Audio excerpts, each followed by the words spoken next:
Well, it was really about figuring out how do we bring some climate tools to and put them in kids' hands. And so what we talk about a lot is energy and how we all need to learn how to manage our energy. And that energy is something. If you measure it, you can manage it. It's not something that we have to accept as we just use whatever energy we want. There are several components in the kit. There is a build your own windmill so that students can learn about wind power. There is a t-shirt and art supplies that students can turn into a reusable bag to bring their books to school or to do their grocery shopping. There is a tiny mason jar nightlight with an LED light bulb so that students can stay up late reading without mom, dad, or their guardian knowing. There's also an energy scavenger hunt that students can use at home to identify ways to save energy, to recycle, to learn how to take care of Mother Earth from home.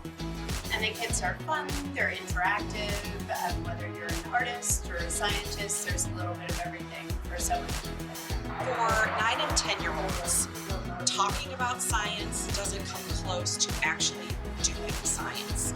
Creating, making, experimenting, exploring, making mistakes, having kids learn that way is much more beneficial for their future and just their excitement about education. So when C3 reached out to me, I just kind of looked through our SOLs to see which grade level would this climate kit match well with and align with our SOLs, and it kind of aligned well with our 4th grade SOLs.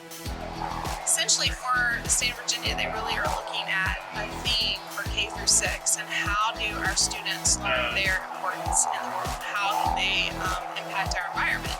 We talked about air and movement earlier, so to be able to show how that works in the windmill phase is going to be great. And I think a lot of their houses have already been turning over to LED lights, so to have some concept of how that will work in front of them will be great. Oh, this is just such a great age, 4th grade. They're starting to learn about natural resources, their place on this earth. And so a part of that would be to really bring those lessons right home at home, what they can do starting with inside their home. So that's what's so exciting about this. It helps make that connection between the curriculum and right in their own backyard.